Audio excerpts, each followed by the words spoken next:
আসসালামু আলাইকুম আপু। আসসালাম বন্ধুরা, আজকে কি কি রান্না করবো আপনাদের সাথে সবকিছু তো শেয়ার করতে হবে। দেখেন কিভাবে রান্না করি। এই ডিম দিয়া আর এই পেঁয়াজ কুচি দিয়া আজকে ডিম বোনা করব। আর লাউ শাক কালকে তো আপনারা দেখলেনই, আনলাম ক্ষেতের থেকে উঠাইয়া। এই লাউ শাক দিয়া আর এই লইট্টা মাছের শুটকি দিয়া রান্না করবে, ঠিক আছে। আবার পেঁয়াজ মিস সবকিছু লইট্টা মাছের শুটকি দিয়ে রান্না করলে খুব গ্রান হয় শাকগুলো। এই জন্য লইট্টা মাছের ডিম চুলানো শুরু করলাম। ডিমটি ছিলাই তাড়াতাড়ি চুলাটা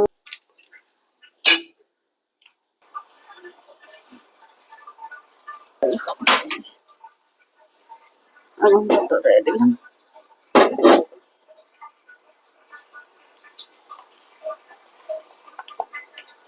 পেঁয়াজ কুচি দিই আর কাঁচামরিচ দিয়ে দিই।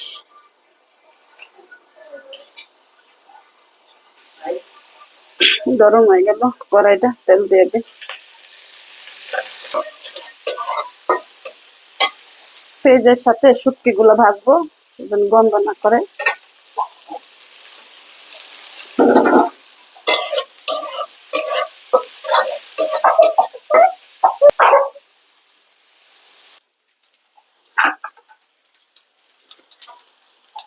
পেঁয়াজ আর রসুন বাটা, জিরা বাটা, কাঁচামরিচ বাটা,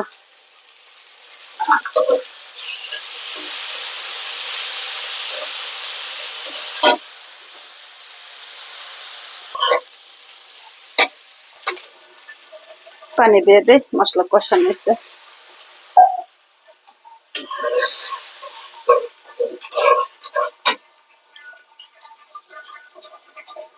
স্বাদ মতো লবণ দিয়ে দিই।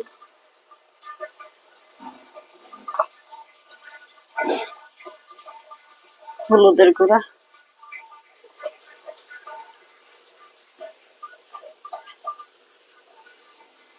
ধনিয়ার গুঁড়া, মরিচের ফাঁকি,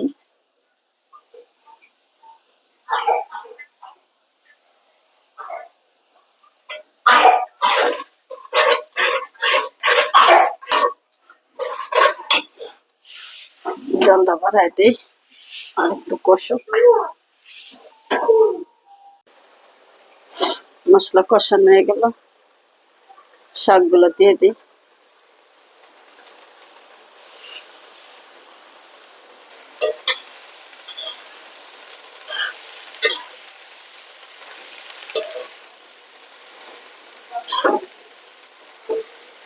শাক দিয়ে এত কুচি, সেই কুচি ছিল শাকগুলো।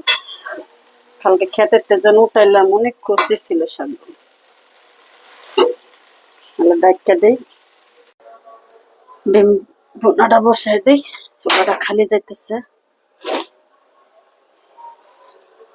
তেল দিয়ে দিই। কড়াইটা গরম হয়ে গেল।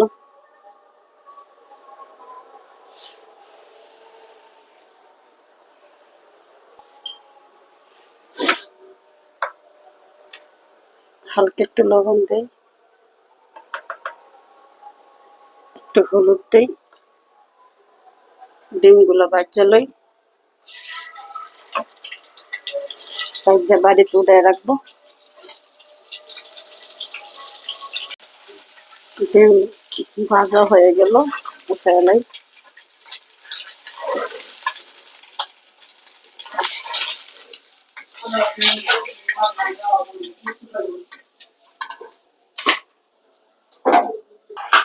পেস্ট কুচি দিয়ে দিই।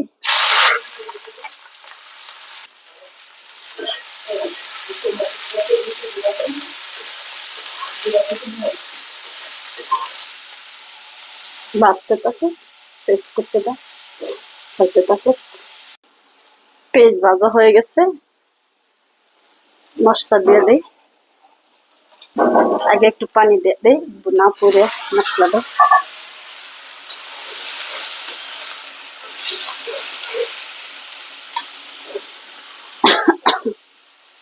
একটু তেজপাতা দিয়ে দিই,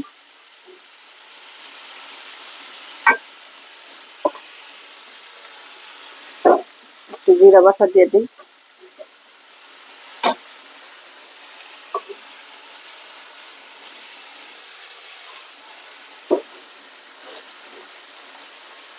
স্বাদ মতো লবণ দিয়ে দিই,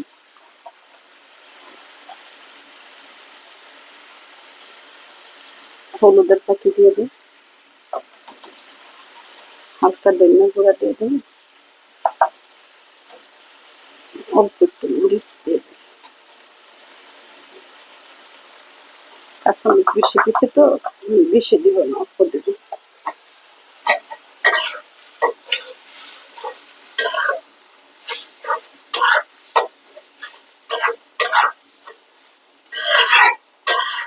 অনেকদিন ধরে ডিম বোনা খাই না, এর জন্য একটু ডিম বোনা করি।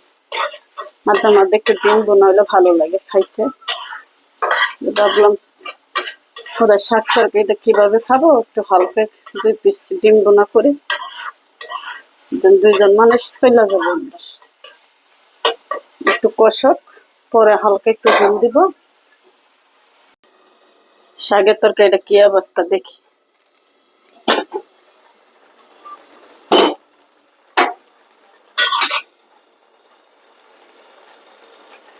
লইট্টা মাছের দিয়া শাক অনেক ভালো লাগে, গ্যারান করে, ভালো গ্যারান আসে। এই যে মাছকে ভাবলাম কি সবসময় তো ইলিশ মাছ দিয়ে, ইলিশ মাছের নোনতা ইলিশ দিয়ে খাই, আজকে লইট্টা মাছের শুটকি দিয়ে খাই, দেখি কেমন স্বাদটা বোঝা যায়। এই জন্য ভাবলাম লইট্টা মাছের শুটকি দিয়ে।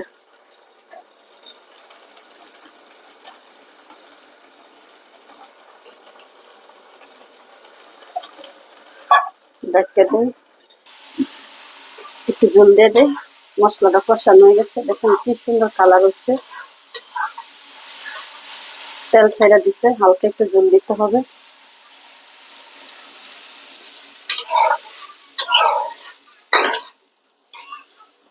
দুইটা ডিম দিয়ে দিই।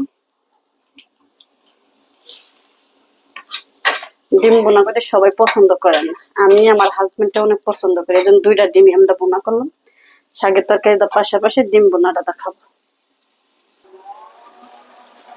একটু জল দিয়ে দেই, তরকারিটা কষানো হয়ে গেছে। শাকের তরকারি তো বেশি জল লাগবে না, হালকা একটু পানি দিয়ে দিলাম।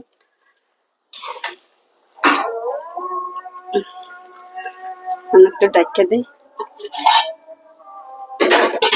ডিম বোনা হয়ে গেল, সমান সমান জল কিছু মাথা নিবাই দেয় না, দুধ জল দিতে।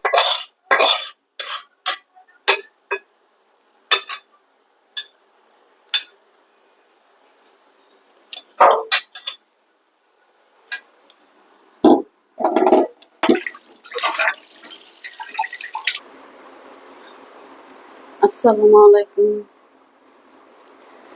রান্না বাড়া শেষ, মানে খাবার দাবার শুরু।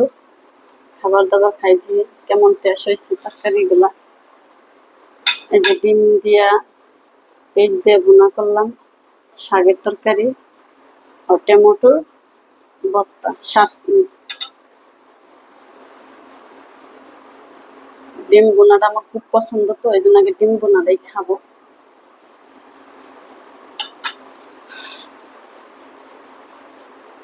সাথে একটু লেবু নিলাম, লেবুর গ্যারানটা খুব পছন্দ গরমের দিন। বিসমিল্লাহ।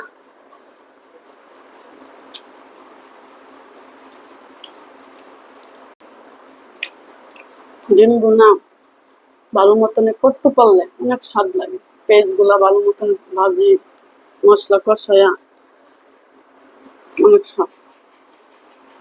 কে কে ডিম বোনা খান কমেন্টসে জানাই। আমার মতন একটু শাকের তরকারি নেই,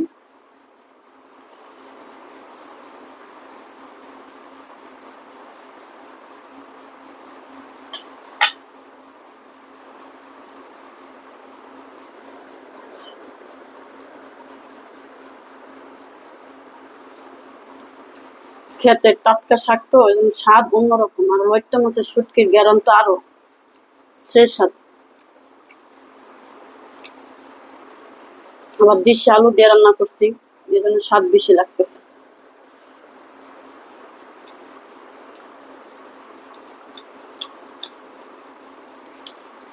সবকিছুই টেস্ট করতে হয়, মানে টমেটোর শাসনিটা দেখে কিরকম লাগে। মানে এত কষ্ট করে পাকাইছি, শাসনি করছি, যে সবকিছু তো আপনাদের সাথে শেয়ার করতে হবে, না করলে আপনারা বুঝবেন কিভাবে। আশা করি ভিডিও ভালো লাগলে লাইক কমেন্ট শেয়ার করবেন। আমাদের ভিডিওটা ধাক্কা দিয়ে উপরে দেন না, সামনে পড়লে শেয়ার করে দিবেন।